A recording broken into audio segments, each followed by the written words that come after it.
हाय बच्चों। तो बच्चे आज के क्लास में हम लोग NCERT class 7th math chapter number 1 exercise 1.4 को 4 के बाकी बचे क्वेश्चंस को करेंगे। बच्चे क्वेश्चन 1 to 3 हम लोग कर लिए थे। इस क्लासेज में क्वेश्चन 4 से हम लोग करना शुरू करेंगे। तो बच्चे जैसे आपको बतला रहे हैं एकदम वैसे करते चलें, ठीक है बच्चे। जो भी शॉर्टकट ट्रिक्स की बातें करते हैं बच्चे, उससे आप मैथ सीखेंगे नहीं। शॉर्टकट आपको मैथ सिखलाने नहीं जा रहा है, इसलिए बच्चे पेशेंस रखें और जैसे जैसे आपको सिखलाया जा रहा है वैसे वैसे सीखते चलें। ट्रिक तो आप खुद निकाल लेंगे। आप जब बच्चे उस कॉन्सेप्ट को समझ जाएंगे और आप खुद उस क्वेश्चंस को अच्छी तरह से कॉन्फिडेंस के साथ कर पाएंगे तो ट्रिक तो अपने आप खुद ही निकाल लेंगे, ठीक है बच्चे। इसलिए क्लास 10 तक किसी शॉर्टकट के पीछे मत भागे। शॉर्टकट के पीछे भागेंगे बच्चे, नुकसान छोड़ के कभी आपको उसका बेनिफिट नहीं मिलने जा रहा है। मैं एज ए टीचर बच्चे टीचिंग का इतना दिनों का एक्सपीरियंस मैं आपके साथ शेयर कर रहा हूँ कि ट्रिक्स कभी किसी को सिखलाया नहीं है। हाँ, जो सीखे हुए हैं उनका हेल्प ट्रिक्स जरूर कर देता है बच्चे, उनके काम को आसान जरूर बना देता है। इसलिए बच्चे क्लास 10 तक आप एकदम विधिवत कंसेप्चुअल है ना और डिटेल्स वे में क्वेश्चंस को समझे करें, है ना, और ट्रिक का मास्टर आप खुद बन जाएंगे बच्चे। इसमें बहुत बड़ी बात है कि नहीं। आजकल पूरे यूट्यूब पे छाया हुआ है 1 सेकंड में मैथ्स को ऐसे, 2 सेकंड में ऐसे, 10 सेकंड में ऐसे, है ना बेटा। ये सब कुछ होना नहीं है कि नहीं। इसको जब आप अपने बैठ के कभी सोचेंगे तो आपको समझ में आएगा कि इससे कुछ होना नहीं है। फिर बोल रहे हैं ट्रिक्स उसी के लिए है जो बेसिक कंसेप्ट अच्छी तरह से जान रहा है। जो बेसिक ही नहीं जान रहा है वो क्या ट्रिक यूज करेगा, है ना बच्चे। इसलिए इससे दूर रहें और कंटिन्यूअस रूप में क्लासेस को देखें। बहुत अच्छे अच्छे टीचर्स यूट्यूब पे आपका हेल्प कर रहे हैं। आपको मैथ्स या किसी भी सब्जेक्ट में आपको अच्छा बनाने का प्रयास कर रहे हैं। उनका प्रयास बच्चे तभी सफल होगा जब आप उनकी बातों को सुनेंगे और उनकी बातों को सोचेंगे, है ना। दिखावे में मत पड़े, है ना। ऊंची दुकान फीकी पकवान कहावत बहुत पहले कही गई है और जिसने भी बात कही है वो आज देखते हैं बच्चे केवल उस पर क्या हो रहा है, आपको केवल भरमाया जा रहा है ना। ऐसे हो जाएंगे, ऐसे कर लेंगे, वैसे कर लेंगे। बच्चे पूरे प्लेटफॉर्म जितने भी टीचर्स लोग हैं, अच्छे अच्छे टीचर्स हैं, अच्छे प्लेटफॉर्म को चुने, है ना, और उनके बातों को समझे और जैसे वो बतला रहे हैं कंटिन्यूअस रूप में सीखे। फिर मैं बोल रहा हूँ शॉर्टकट नहीं, जीवन शॉर्टकट नहीं है और एजुकेशन भी शॉर्टकट नहीं है बच्चे। जो टाइम देंगे, जो उससे जुड़े रहेंगे वही अच्छे हो पाएंगे, है ना। इस बात में बहुत दम है बच्चे। जब आप सोचने लायक हो जाएंगे, जब आप मैच्योर हो जाएंगे, ये सारी बातें आपको समझ में आएंगी। इसलिए बच्चे एकदम पेशेंस के साथ क्लासेस को जैसे कराया जा रहा है, जहां से भी आपको सीखना है बच्चे सीखे जरूर। सीखने का प्रक्रिया रुकना नहीं चाहिए। आपको जहां से सीखना है बच्चे इत्मीनान से, जिनका प्लेटफॉर्म आपको अच्छा लगता है वहां जाएं और सीखें। सारे लोग आपको सिखाने का प्रयास कर रहे हैं, सारे लोगों का प्रयास काबिल तारीफ है बच्चे, है ना। आप बहके नहीं, आप सीखें और सीखने के लिए ही आप पढ़ रहे हैं, एजुकेशन प्राप्त कर रहे हैं। एजुकेशन प्राप्त करने का मेन मकसद ही यही है कि सीखना। आप सीखिए बच्चे। चलिए देखते हैं क्वेश्चन नंबर 4 को। क्वेश्चन नंबर 4 क्या कहता है, right 5 pairs of integers A B कोई बच्चे इंटीजर्स है, उसका 5 पेयर्स लिखना है। कैसे? सच दैट, इस प्रकार ए को डिवाइड करेंगे बी से तो मेरा रिजल्ट हमेशा क्या आना चाहिए बच्चे, -3 आना चाहिए, है कि नहीं। तो यहाँ एक एग्जाम्पल में बता दिया गया है, वन सच पेयर, उसमें से एक पेयर आपको बतलाया गया है 6 और -2 का। बच्चे 6 को डिवाइड करेंगे -2 से तो रिजल्ट आएगा -3। मैं बच्चे बहुत अच्छे तरह से आपको समझाया हूँ कि यहाँ माइनस रिजल्ट हमको चाहिए। क्वेश्चन का साइन क्या है बच्चे, माइनस है, तो यहाँ डिविडेंड और डिवाइजर में से किसी एक का साइन आपको माइनस लेना ही होगा, क्योंकि मैं बतलाया हूँ बच्चे कि सेम साइन को डिवाइड करेंगे तो ऑलवेज पॉजिटिव रिजल्ट देगा, परंतु यहाँ रिजल्ट क्या लाना है, निगेटिव।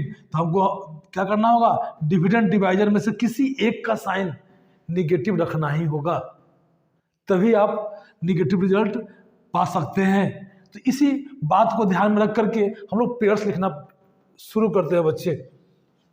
जैसे 9 और -3 एक पेयर है बच्चे, इसको डिवाइड करके देख ले, 9/-3 कट के क्या आएगा बच्चे, -3। आपके मन में आता होगा कि सर -3 नीचे लिखे हुए हैं, इसको बेधड़क ऊपर लेके चले गए। बच्चे माइनस यहाँ रहे माइनस वहाँ रहे कोई फर्क नहीं पड़ता है, रिजल्ट तो माइनस ही आना है। हाँ, नीचे से ऊपर कैसे लिखते हैं इस बात को जानना बहुत ज़रूरी है।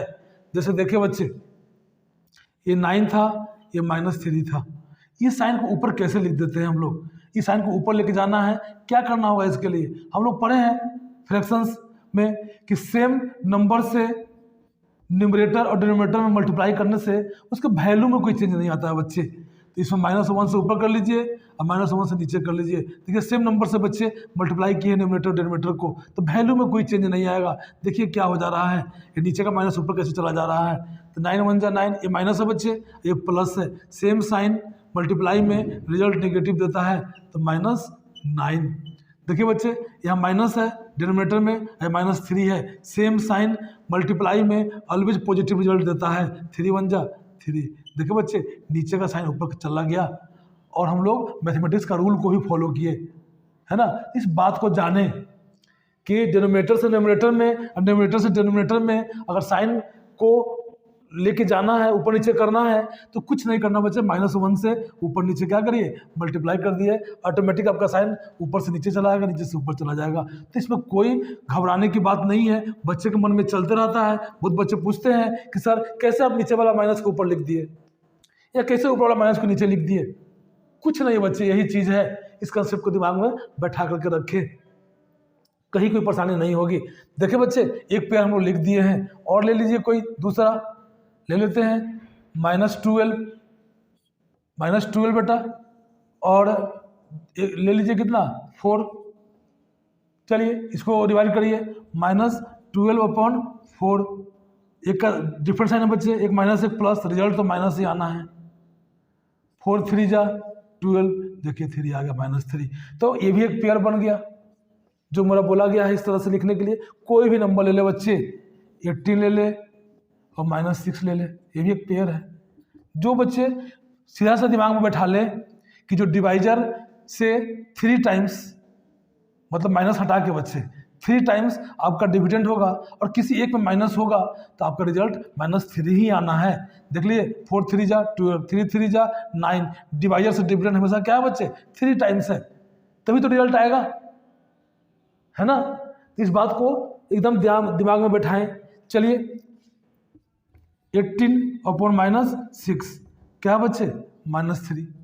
देखिए -3 आ गया। कोई भी बच्चे ले, कोई भी नंबर ले ले, 15 ले ले, -15 और 5 ले ले बच्चे, ठीक है। चलिए करिए, -15/5 कैंसिल करें, क्या यहाँ भी आ गया आपका -3। देख रहे बच्चे, ऐसे ही पेयर आपको लेना है, कोई भी ले सकते हैं। लीजिए 21 और 7 का ले लिया जाए, माइनस लगा दीजिए इसमें, या इसमें एक माइनस तो होना ही है, क्योंकि रिजल्ट हमको माइनस चाहिए, तो लगा दीजिए, -7 से डिवाइड कर दीजिए, ठीक है। एक पेयर ये भी बन गया, 21 पे -7 से करिए, क्या आएगा बच्चे, 3 आ गया, -3। तो ऐसे दुनिया भर का जितना भी आपको लिखना है पेयर्स आप लिखते चले बच्चे, है ना। कंसेप्ट ही पावर है बच्चे। कंसेप्ट अगर जान रहे हैं, हम पहले ही बोले थे कि इंटीजर्स में जो साइन को समझ गया उसके लिए इंटीजर्स कुछ है ही नहीं, क्योंकि पहले से ऑपरेशंस तो हम करते आए हैं, मल्टीप्लाई, डिवाइड, ऐड, सब्ट्रैक्ट, आपके लिए नया नहीं है। नया क्या है? केवल साइन। तो साइन को अच्छे से समझ गए आप, इंटीजर्स समझ गए, इतना ही इंटीजर्स में है। बच्चे क्वेश्चन नंबर 5 को करेंगे। चलिए देखते हैं क्वेश्चन नंबर 5 क्या है। तो क्वेश्चन नंबर 5 है बच्चे, द टेम्परेचर एट 12 नून, मतलब बच्चे 12 बजे दिन, दोपहर जिसको बोलते हैं, है ना, 12 बजे 12 नून वाज 10 डिग्री सेल्सियस। कितना है बच्चे? 12 बजे 10 डिग्री सेल्सियस है, एबव जीरो, मतलब प्लस 10 डिग्री सेल्सियस। जीरो से एबव को प्लस मानते हैं, जीरो से बिलो को बच्चे माइनस मानते हैं। तो कितना है? 10 degree Celsius. If it decrease at the rate of 2 degree Celsius per hour, बच्चे पर आवर 2 डिग्री सेल्सियस क्या हो रहा है? टेम्परेचर डिक्रीज हो रहा है, मतलब कम हो रहा है। अनटिल मिडनाइट, मिडनाइट मतलब 12 बजे रात, ठीक है बच्चे, 12 बजे रात में तक वो 2 डिग्री सेल्सियस के रेट से ही डिक्रीज होते जा रहा है। At what time would the temperature be 8 degree Celsius, तो बच्चे वो कौन सा टाइम होगा जिस टाइम पे 8 डिग्री सेल्सियस बिलो जीरो, मतलब -8 डिग्री सेल्सियस आपका टेम्परेचर होगा। ये क्वेश्चन पूछ रहा है। What would be the temperature at midnight, और मिडनाइट में टेम्परेचर घट करके कितना हो जाएगा, यही आपसे पूछा जा रहा है। तो बच्चे क्वेश्चन को समझने का प्रयास करते हैं। यही ऐसा बना लेते हैं बच्चे, ये बीच में रख लीजिए जीरो, है ना, और मान लीजिए 12 नून यहाँ है, 12 नून यहाँ है बच्चे। इस समय टेम्परेचर कितना है? 10 डिग्री सेल्सियस, ठीक है। तो पर आवर घट रहा है बच्चे,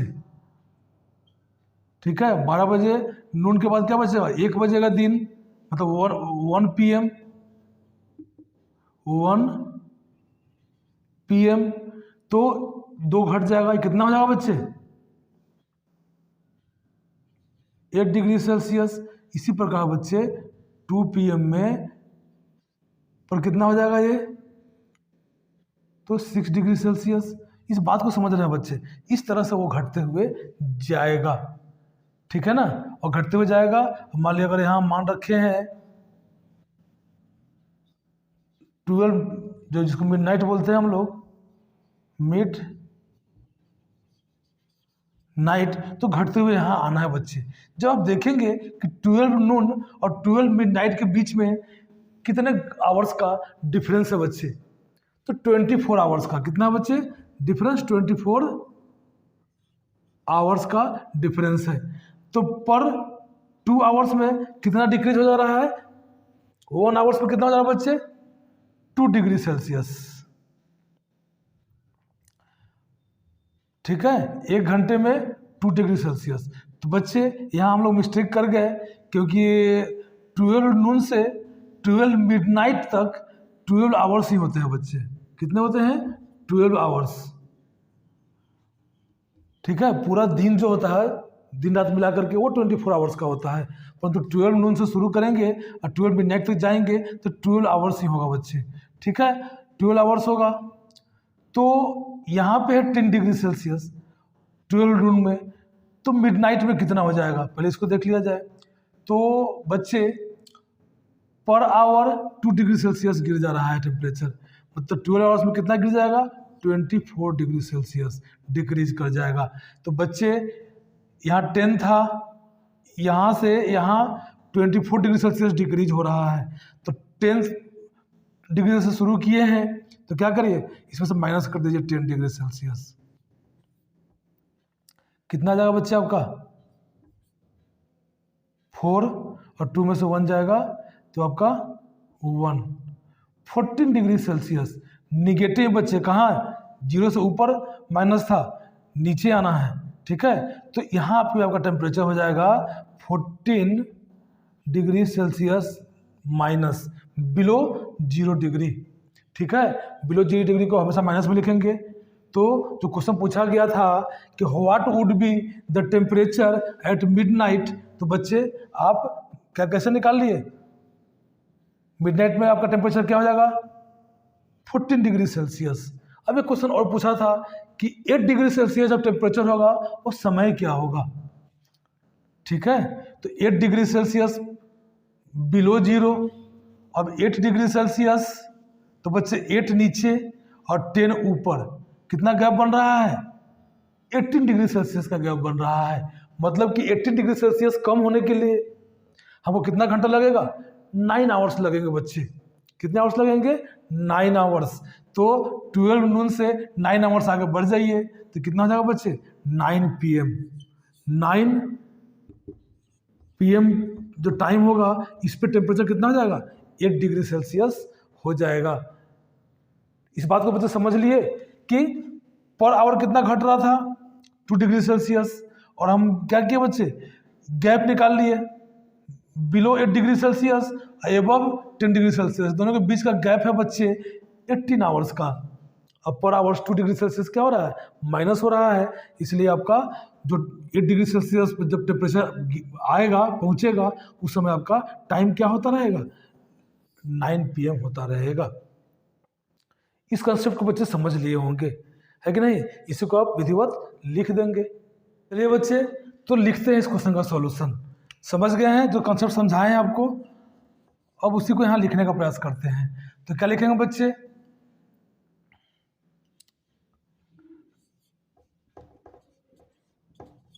difference of temperature between 12 noon and midnight।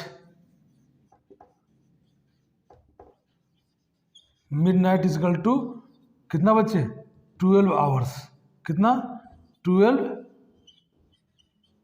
Hours. ठीक है, रेट ऑफ डिक्रीजिंग टेम्परेचर कितना बच्चे 2 डिग्री सेल्सियस। तो टोटल डिक्रीजिंग इन टेम्परेचर कितना हो जाएगा, total decreasing in temperature is equal to कितना बच्चे 1 आवर में कितना 2 डिग्री सेल्सियस, तो 12 आवर्स में कितना हो जाएगा 12 इंटू 2 इंटू 12 कितना 24 डिग्री सेल्सियस। इतना टेम्परेचर बच्चे गिर जाएगा कहाँ से आने में 12 नून से मिडनाइट आने में। यही क्वेश्चन पूछा था, है कि नहीं। तो मिडनाइट को पूछा था क्वेश्चन कि what would be the temperature at midnight, तो therefore the temperature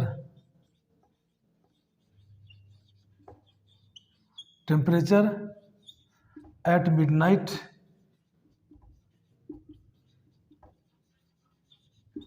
equal to कितना जाएगा बच्चा 24 डिग्री सेल्सियस। ठीक है, तो एक निकाल लिए और पूछा है कि 8 डिग्री सेल्सियस जब टेम्परेचर डिक्रीज होकर आ जाएगा उस समय टाइम क्या होता रहेगा। तो बच्चे 10 डिग्री सेल्सियस एबव 0 और 8 डिग्री सेल्सियस बिलो 0, दोनों के बीच में गैप कितना है बच्चे, तो बिलो में 8 डिग्री सेल्सियस और एबव 0 से एबव में कितना है 10 डिग्री सेल्सियस, दोनों को जोड़ दीजिए 18 डिग्री सेल्सियस। बच्चे 18 डिग्री सेल्सियस का गैप है ना। तो लिखिए difference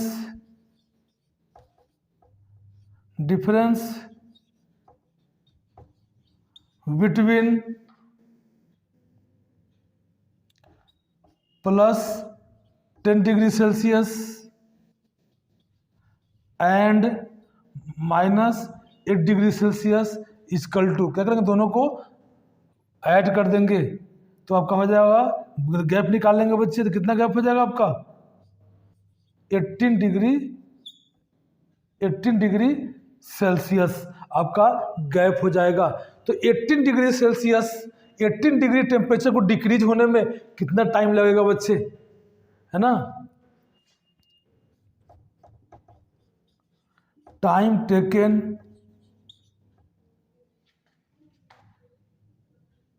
taken to reduce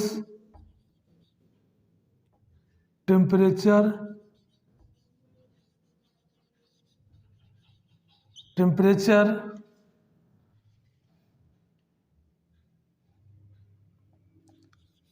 at 18 degree Celsius equal to 9 hours बच्चे, 9 आवर्स लग जाएंगे, है ना। अब 9 आवर्स लग जाएंगे तो 12 नून से 9 आवर्स जोड़ लीजिए बच्चा, टाइम क्या होगा तो 9 PM, क्योंकि 12 नून से शुरू है बच्चे तो मिडनाइट के बीच में क्या होगा PM ही चलेगा, तो 9 PM। Therefore the required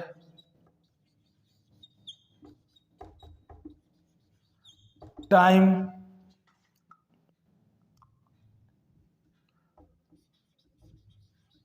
when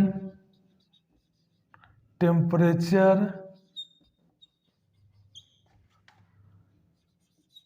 at 8 degree Celsius equal to कितना बच्चे 9 PM। जब 9 बजता रहेगा बच्चे उस समय आपका क्या हो जाएगा, टेम्परेचर आपका 8 डिग्री सेल्सियस बिलो जीरो हो जाएगा। तो बच्चे ये कंसेप्ट जो हमने सीखा उसी को बच्चे क्या किया, लिख लिया। यही इस क्वेश्चन का सॉल्यूशन होगा। बच्चे थोड़ा टाइम लगा परंतु हमने इस क्वेश्चन को अच्छी तरह से समझा, है ना। इसलिए बच्चे बोला था कि पेशेंस रखिए।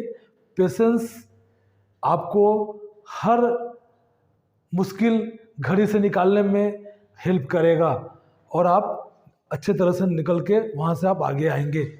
बच्चे क्वेश्चन 6 को करते हैं।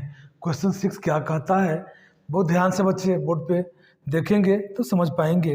क्वेश्चन है, in a class test +3 marks are given for every correct answer. बच्चे +3 मिल रहा है एवरी करेक्ट के लिए, and -2 marks are given for every incorrect. -2 मिल रहा है बच्चे एवरी इनकरेक्ट, मतलब कि अगर इनकरेक्ट आप कर रहे हैं तो जो सही करके आप मार्क्स पाए हैं उसमें से क्या हो जाएगा 2 मार्क्स कट जाएगा, मतलब माइनस हो जाएगा। And no marks for not attempting any questions. अगर आप कोई क्वेश्चंस को अटेम्प्ट ही नहीं कर रहे हैं बच्चे उसके लिए कोई मार्क्स आपको दिया नहीं जाएगा। तो चलिए पहला क्वेश्चन है, Radhika scored 20 marks if she has got 12 correct answer. बच्चे वो 12 करेक्ट आंसर की है, अब फाइनल रिजल्ट उसका कितना बच्चे कितना मार्क्स मिला है उसको, तो 20 मार्क्स ही मिला है। तो पूछा गया है how many questions she attempted incorrectly, तो कितना उसने गलत क्वेश्चंस अटेम्प्ट किया था, इनकरेक्ट किया था बच्चे। तो चलिए क्वेश्चन 1 को सोल्व करते हैं। तो 12 करेक्ट आंसर वो दी है, ठीक है।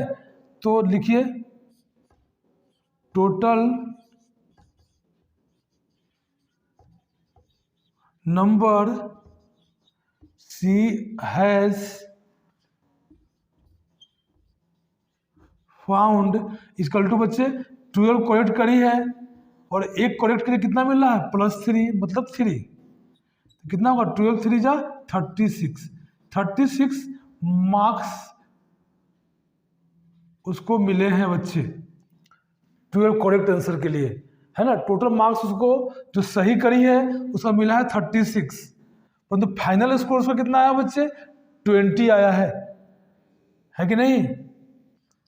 तो कितना कम मार्क्स आया है उसको, कम मार्क्स क्यों आया है, क्योंकि वो क्वेश्चन इनकरेक्ट अटेम्प्ट करी है, उसका मार्क्स कटा है।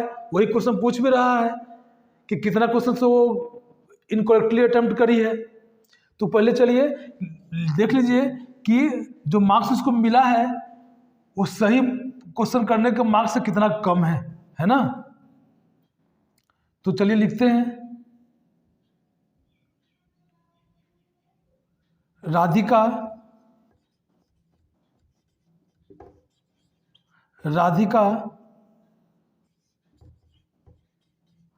फाउंड फाइनल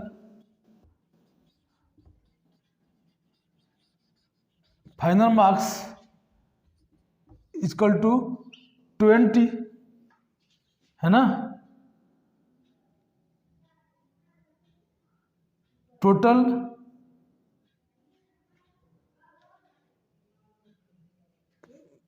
डिडक्ट लिख लीजिए, टोटल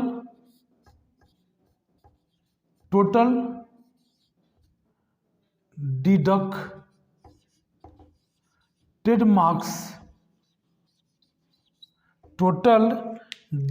मार्क्स इक्वल टू कितना बच्चे, 36 में से 20 ही उसको मिला है, तो कटा कितना, 16 मार्क्स। इतना मार्क्स बच्चे क्या हुआ, उसका कट गया है। तो एक क्वेश्चन के लिए कितना मार्क्स कटते हैं बच्चे, 2 मार्क्स, है ना। तो अगर इस 2 से इसको डिवाइड कर दिया जाए 16 मार्क्स को, तो कितना क्वेश्चन उन्होंने क्या किया है, गलत की है, वो निकल के चला आएगा। तो लिखिए, टोटल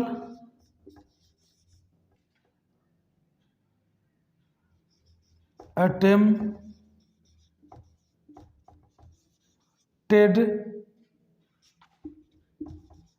इनकरेक्टली क्वेश्चंस। कितना हो जाएगा बच्चे, तो 16 को डिवाइड कर दीजिए 2 से, 8 क्वेश्चंस। 8 क्वेश्चंस उन्होंने क्या किया बच्चे, गलत अटेम्प्ट करी है। राधिका जो थी वो 8 क्वेश्चंस गलत अटेम्प्ट की, इसीलिए 60 मार्क्स उसका क्या हुआ, कट गया। 12 क्वेश्चन सही करी थी, 36 मार्क्स आया था। फाइनली उसको 20 मार्क्स ही मिले थे बच्चे कटने के बाद। तो कितना कट करके बचा, कितना मार्क्स कट गया, तो 36 में से 20 को माइनस किए तो 60 मार्क्स निकल के आ गया, जो कट गया बच्चे उनका गलत आंसर देने के कारण। तो एक गलत क्वेश्चन पे 2 मार्क्स कट रहे हैं, तो क्या किए, टोटल मार्क्स 16 कटे थे बच्चे, उसमें 2 से डिवाइड हम कर दिए, तो हमारा 8 क्वेश्चंस निकल के चला आया। तो बच्चे यही कंसेप्ट इस क्वेश्चंस को करने में आपको मदद करेगा, ठीक है। तो बात को समझे, उसके बाद क्वेश्चंस को करें। बच्चे, बहुत सारे बच्चे क्या है कि इतना बड़ा क्वेश्चन लिखा हुआ देख लेंगे, पहले ही डर जाएंगे कि इतना सारा लिखा हुआ है लाइन, कैसे इसको हम करेंगे, क्या करेंगे इसमें। बच्चे, जिस क्वेश्चन में जितना ज़्यादा लिखा जाता है वो क्वेश्चन उतना ही आसान होता है, इस बात को दिमाग में बैठा ले। क्योंकि जिस क्वेश्चन में जितना ज़्यादा लिखा जाएगा उतनी सारी बातों को उसमें क्लियर किया रहेगा, कहीं कुछ छुपा हुआ बात नहीं रहेगा।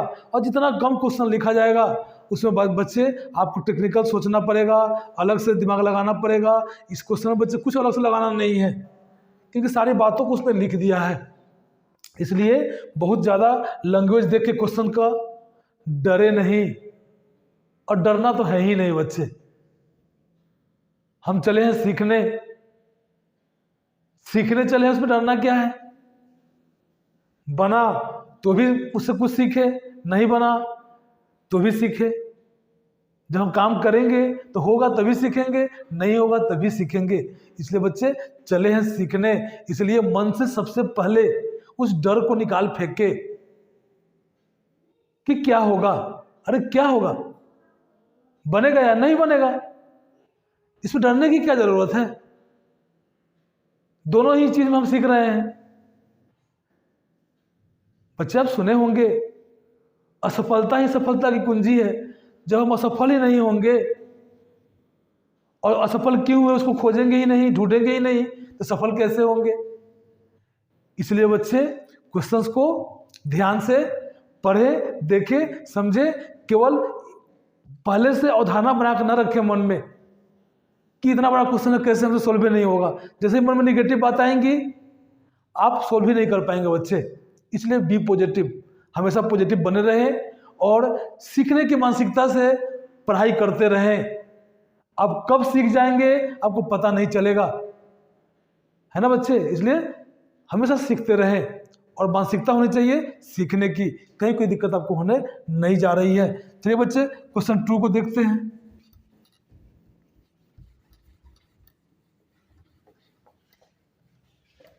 क्वेश्चन 2 क्या है बच्चा?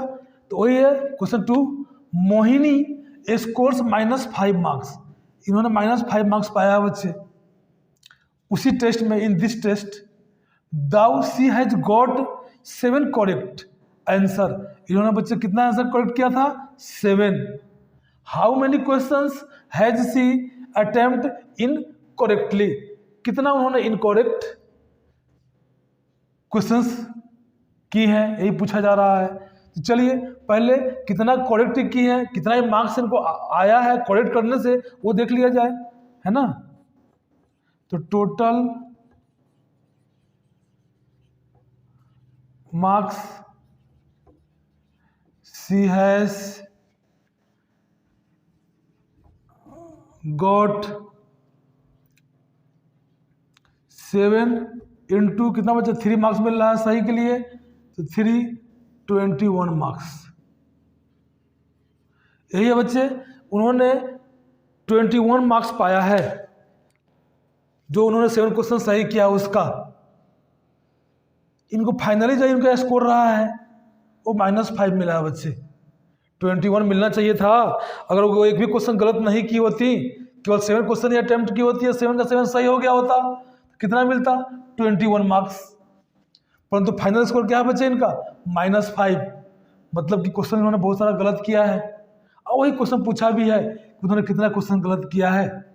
ठीक है, तो बच्चे -5 और 21 का गैप देख लीजिए कितना है कि नहीं, तब तो पता चलेगा कि कितना माइनस इनका मार्क्स माइनस हुआ है ना। तो निकालिए।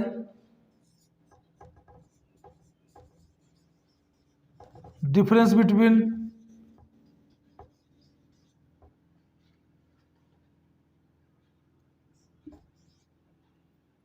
टोटल मार्क्स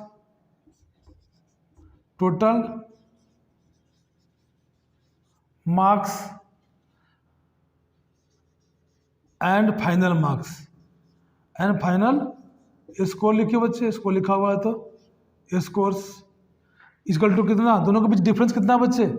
21 और -5, 21 -5 कितना जाएगा बच्चे? दोनों का गैप, चूंकि माइनस है बच्चे, है ना, तो गैप जब निकालेंगे तो क्या होगा हमको? वो आपका दोनों के बीच का डिफरेंस निकालना पड़ेगा। डिफरेंस में क्या करेंगे? घटाएंगे। तो चलिए देखिए कितना आ रहा है आपका 21 + 5 26। इनका मार्क्स बच्चे 26 जो स्कोर आया है फाइनल इनको, जिन्होंने जितना इन्होंने सही किया था उस दोनों के बीच में कितना का डिफरेंस है? 26 का। मतलब कि बच्चे इन्होंने 26 मार्क्स का क्वेश्चन गलत किया है। 26 मार्क्स का क्वेश्चन उन्होंने गलत किया है। तो बच्चे एक क्वेश्चन जब गलत होता है तो कितना मार्क्स कटता है? -2। ठीक है, तो कितना क्वेश्चन गलत होगा? 26 कटेगा। तो -2 मतलब 2 से क्या करिए बच्चे? 26 को डिवाइड कर दीजिए, आपका नंबर ऑफ क्वेश्चंस निकल के चला आएगा। तो लिखिए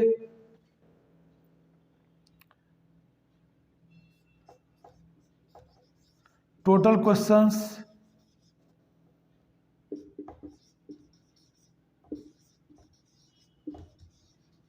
she has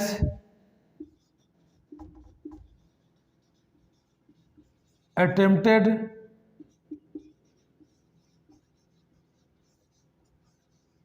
incorrectly equal to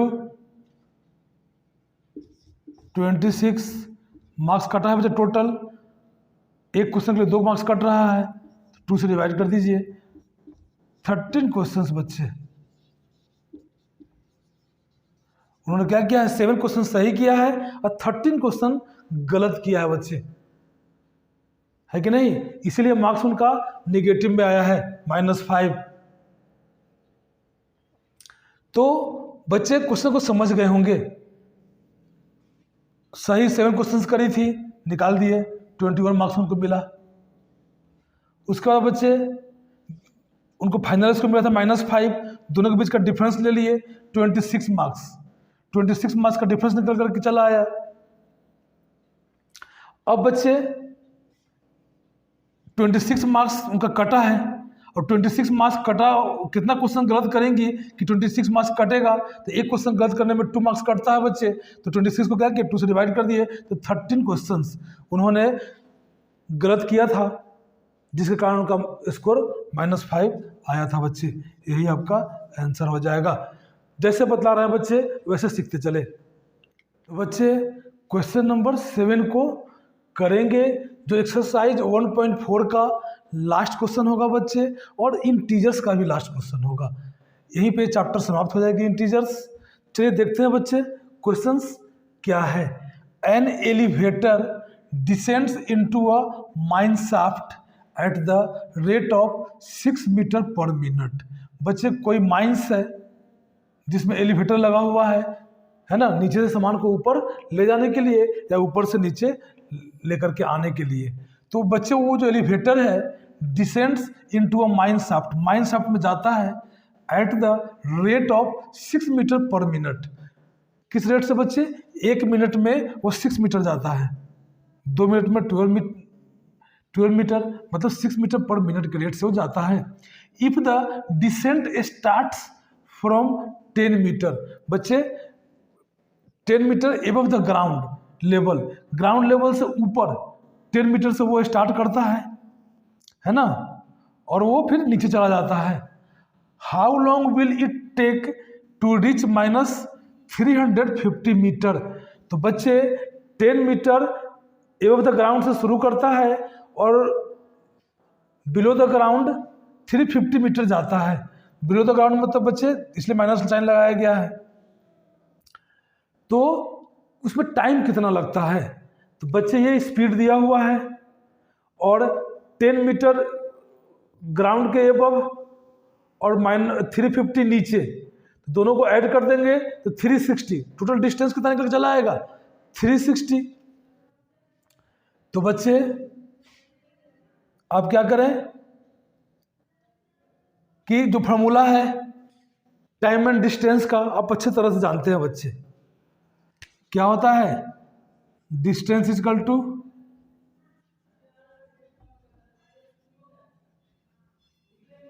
speed into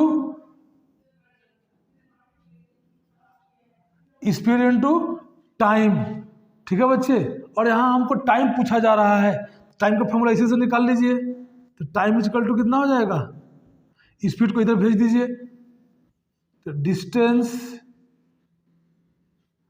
upon speed. ठीक है बच्चे, यही फॉर्मूला लगेगा, आप आसानी से इसको निकाल लेंगे। तो पहले निकाल लें क्या, टोटल डिस्टेंस निकाल लें। ठीक है,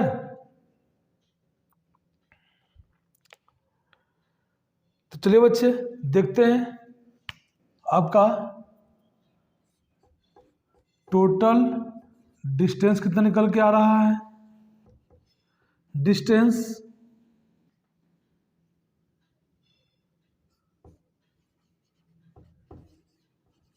ट्रेवल्ड बाय एलिवेटर। ठीक है बच्चे, तो -50 मतलब 350 नीचे और 10 ऊपर, तो 10 + 350 मतलब 360 मीटर वो कवर कर रहा है पूरा बच्चे एलिवेटर। स्पीड क्या दिया हुआ है, speed of elevator 6 metre per minute, इन्हें दिया बच्चे। अब क्या करें, लगा दे फॉर्मूला, टाइम निकाल ले। लिखिए therefore total time taken equal to distance upon, formula लिखे बच्चे, जितना लिखे उतना याद रहेगा। स्पीड, डिस्टेंस कितना बच्चे 360 और कितना है आपका स्पीड 6। चलिए इसको कैंसिल करें, 60 कितना आ जाएगा बच्चे 60 मिनट। 60 मिनट बच्चे उसको पूरा टाइम लग रहा है एलिवेटर को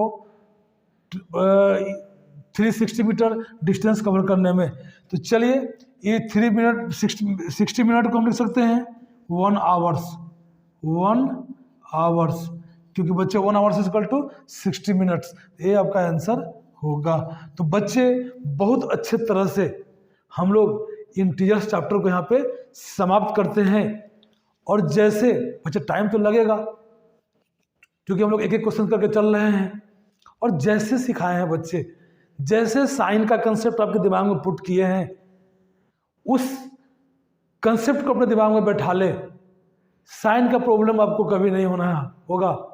और साइन का प्रॉब्लम आपको कभी नहीं होगा तो इंटीजर्स के किसी भी क्वेश्चंस में आपको कोई परेशानी कभी नहीं होगा। ठीक है बच्चे, इस चैप्टर का मेन जो थीम है वो साइन को ही जानना है बच्चे। ऑपरेशन ऑफ साइन जान गए, आपको कहीं कोई परेशानी नहीं है।